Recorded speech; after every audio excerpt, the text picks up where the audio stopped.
धुएँ का उगार वो बहुत था सर। पहले तो पता नहीं चल रहा था कि किसका है, ऐसे लगा पहले कि कोई सिलेंडर फटा हुआ है, पर बाद में पता चला कि वहाँ पे प्लेन क्रैश हुआ है।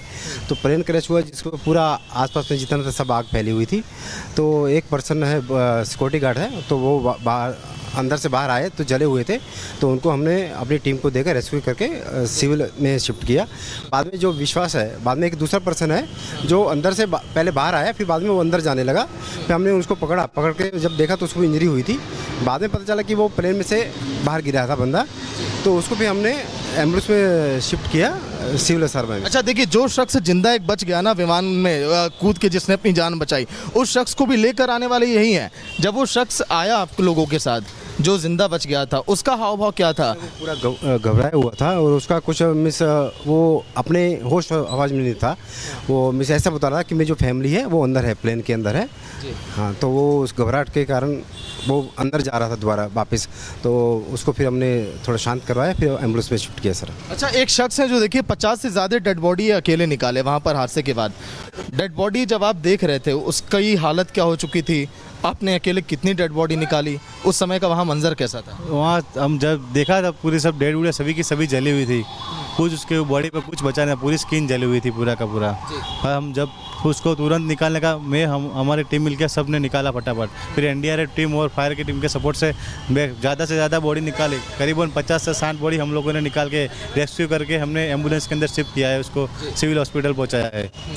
अच्छा, कितनी डेड बॉडी आप निकाले? ज़्यादा गिनना नहीं हो, 50 के आसपास तो हम निकाले हैं। हाँ देखिए, एक बार 108 की पूरी टीम को देखिए कल जब ये लोग तुरंत एक्टिव हो गए, और देखिए इसी तरह से इनकी 108 की ये मैनेजर हैं, लगातार इसी तरह से गाड़ियां इनकी पहुंच रही थी रेस्क्यू के लिए। और पहला एम्बुलेंस जब यहां पर खड़ा था तो इन्होंने देखिए यहां से रवाना किया था, फिर उसके बाद लगातार यहां पर बचाव किया गया। कितने एम्बुलेंस अभी भी पहुँच रहे हैं? क्योंकि कई सारे एम्बुलेंस अभी भी रेस्क्यू ऑपरेशन के लिए खड़े हैं। अभी भी कहा जा रहा है कि अभी बहुत कुछ है अंदर बाकी। अभी भी ऑलरेडी हमने 15 एम्बुलेंस रेस्क्यू में लगाए हुए हैं, 15 एम्बुलेंस अलर्ट मोड पे, कि शायद कोई भी जो एनडीआरएफ या सीएसएफ जो वहाँ पे एजेंसी से रिस्पेक्टिव जो रेस्क्यू काम कर रही है, कुछ भी बॉडी या बॉडी पार्ट्स निकल रहे हैं तो उनको लेके हम यहाँ पे सिविल में ला रहे हैं। अभी टीम हमारी मौजूद है यहीं पे लगी। क्या जब आप डेड बॉडी ला रहे थे तो कोई शव ऐसा था जो पहचान में आ रहा था? क्या सभी की हालत? कोई सर पहचानने वाला हालत में नहीं था, किसी का फेस पहचान नहीं। पायलट थे, वो पायलट का भी बॉडी हमारी टीम ही लेके गई। सबसे पहले पायलट जो थे इसके ट्रेन के, वो हमारी यहाँ के जो पहले जो 4 एम्बुलेंस यहाँ पहुँची थी, 5 एम्बुलेंस, उसी एम्बुलेंस में वो पायलट की बॉडी भी लेके गए थे। 2 पायलट साथ में, दोनों की बॉडी हमारी टीम यहाँ पे पहुँचाई थी।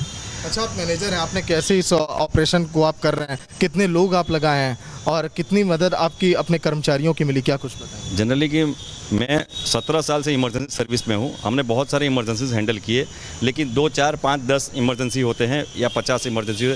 इतना बड़ा नंबर का इमरजेंसी मेरे लाइफ टाइम में पहली बार प्लेन क्रैश का घटना हमने देखा। हमारी टीम, ये जो बीच में वॉर एक्सरसाइज का मॉक ड्रिल हुआ था, उससे हमको फ़ायदा मिला। हमने यहाँ अहमदाबाद में वॉर एक्सरसाइज का मॉक ड्रिल किया था, मल्टीपल कैजुअलिटी का, तो उसका जो हमारी टीम को अनुभव मिला, उससे हमको ये रेस्क्यू करने में तुरंत हमारे बहुत बड़ी बात आपने बताई। देखिए, जो युद्ध के लिए मॉक ड्रिल हो रहा था, दर्शकों को मैं बता दूं तो मॉक ड्रिल के दौरान इन्हें ट्रेनिंग दी गई थी कि कैसे लोगों को जल्दी जल्दी आप अस्पताल लेकर आएँ, और उस मॉक ड्रिल का आप लोग को फ़ायदा हुआ, इसीलिए पूरी टीम बढ़िया अंजाम दे पाई। सर मॉक ड्रिल के कारण के उस टाइम का टीम वर्क जो होता है, टीम वर्क के हिसाब से हमने जितने पेशेंट बॉडी निकाली है उनको शिफ्ट किया। जो लाइव पेशेंट बचे हैं उनको भी अच्छी तरह शिफ्ट किया सर हमने। जो शख्स लेकर आया था, जो एम्बुलेंस का जो ड्राइवर था, उसका क्या हाव भाव था? क्योंकि वो भी तो देख के एकदम डर गया होगा इस तरह की तस्वीरें। जो सर पहला जो विश्वास जी जो बचे हैं, वो जो टीम ने हमको हैंडल किया, चिंतन करके नाम था ईएमटी का, उन्होंने, मैंने उनसे पूछा कि आपने जैसे उनको गाड़ी में लिया तो उनका हाव भाव क्या था विश्वास जी का? बोला वो डरे हुए थे, घबराए हुए थे। ठीक है सागर, आप बात करें उस टीम से जिसने तुरंत एक्टिव होकर ये सारी चीजें की, लोगों को निकाला, त्वरित कार्रवाई की, इमरजेंसी सर्विसेज को एक्टिवेट किया। आप तस्वीरें दिखाते रहिएगा, लेकिन एयर इंडिया का ये ड्रीम लाइनर हादसा जिस तरह से हुआ, उसने पूरे देश को झकझोर दिया है। देश में शोक की लहर है। इस हादसे ने एयर इंडिया ड्रीम लाइनर को लेकर भी कई सवाल खड़े कर दिए। पूरा देश जानना चाहता है कि आखिर इस भयंकर विमान हादसे की असली वजह क्या है। इस रिपोर्ट से जरा समझाते हैं।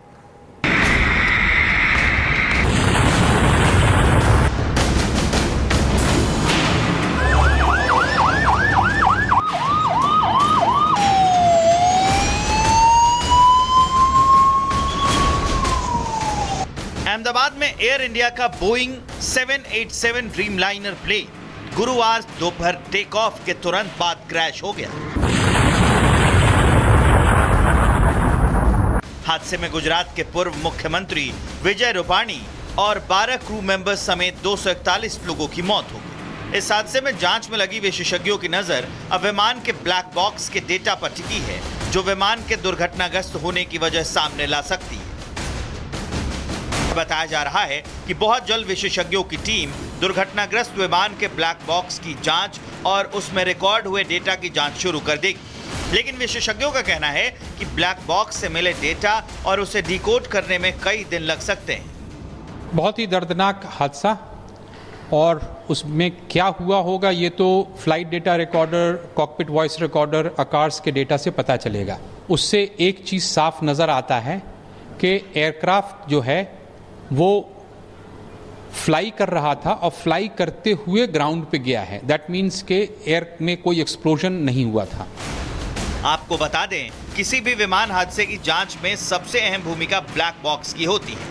इसे ऐसे डिजाइन किया जाता है कि विमान का कितना भी खतरनाक क्रैश हो, उसे कोई नुकसान नहीं पहुंचता है, और फिर बाद में इसी के जरिए जांचकर्ताओं को इस बात की जानकारी मिलती है कि हादसा क्यों हुआ, इसमें पायलट की कोई गलती थी या हादसे की वजह तकनीकी खराबी थी। आम बोलचाल की भाषा में समझे तो ब्लैक बॉक्स को फ्लाइट डेटा रिकॉर्डर कहा जाता है, जो विमान की उड़ान संबंधी तमाम जानकारियां रिकॉर्ड करता है। इसमें पायलट और को पायलट की हर गतिविधि भी रिकॉर्ड होती है। हर विमान में 2 डेटा रिकॉर्डर होते हैं जो एक दूसरे से जुड़े होते हैं। टाइटेनियम मेटल से बना होता है ब्लैक बॉक्स, हर स्थिति में सुरक्षित रहता है। धमाका, दुर्घटना, आग और पानी में भी सुरक्षित रहता है। नारंगी रंग का ब्लैक बॉक्स प्लेन के पिछले हिस्से में रखा जाता है। 1 महीने तक बिना लाइट के ये काम कर सकता है। जानकारी के मुताबिक हाल के दिनों में हुई इस सबसे बड़े विमान हादसे की जांच DGCA ने शुरू कर दी है। इसके तहत DGCA के अधिकारी अब उड़ान डेटा, वॉइस रिकॉर्डिंग और दूसरे तकनीकी जानकारियां इकट्ठा कर रहे हैं, जिसका विश्लेषण करने के बाद जांच टीम हादसे की वजह बताएगी। हालांकि हादसे का शिकार बनने वाला ड्रीमलाइनर एक बेहद शक्तिशाली विमान माना जाता है। बोइंग 787 की कीमत तकरीबन 2,500 करोड़ रुपए है। ये एक साथ 254 यात्रियों को ले जा सकता है, करीब 14,000 किलोमीटर तक उड़ान भर सकता है और इसकी स्पीड 950 किलोमीटर प्रति घंटे होती है। कुल मिलाकर एयर इंडिया के बोइंग ड्रीमलाइनर को एक बेहद शक्तिशाली यात्री विमान कहा जाता है। लेकिन पिछले कुछ सालों में हुए हादसे को लेकर इस विमान की सुरक्षा पर भी कई गंभीर सवाल खड़े हुए हैं। खासकर अहमदाबाद में हुए इस विमान हादसे के बाद अब जांच टीम तय करेगी कि क्या अमेरिकी कंपनी का बनाया बोइंग सीरीज का ये विमान ड्रीमलाइनर है या deathliner. Bureau report, Republic Bharat. और अहमदाबाद के सिविल अस्पताल में शवों की पहचान के लिए DNA सैंपल लिए जा रहे हैं और पीड़ित परिवार क्या कह रहे हैं आप भी सुनिए। तो देखिए, मेरे साथ घटनास्थल वाली जगह पर इस समय उस शख्स हैं जो अपनों की तलाश में यहाँ पर पहुँच रहे हैं। सर, बहुत दुखद घटना, आपके परिवार के साथ हमारी संवेदनाएं हैं। किसकी तलाश में आप आए और क्या जानकारी मिली आपको अपनों को लेकर? जानकारी तो अभी सिर्फ ये है कि भाई वो DNA के लिए रुके, DNA लिए, उसके रिपोर्ट के लिए रुके, उसके बाद नहीं पता चलेगा। मेरा भांजा, उसकी वाइफ और 2 बच्चे हैं। आपके भांजे? बहन का लड़का है मेरे, और उसकी उनकी बहू है और 2 बच्चे हैं। एक बार तस्वीर अगर आप दिखाएंगे अगर पॉसिबल। देखिए, फ़िलहाल हम तस्वीरें दिखा रहे हैं, ये जिनकी तलाश में आए थे, लेकिन अब फ़िलहाल DNA सैंपल लिया गया है इनके लिए। ये देखिए तस्वीर मैं आपको दिखा रहा हूँ। क्या ये चारों सदस्य साथ में थे? जी, फ्लैट में थे। देखिए, चारों सदस्य जो है विमान में बैठे हुए थे।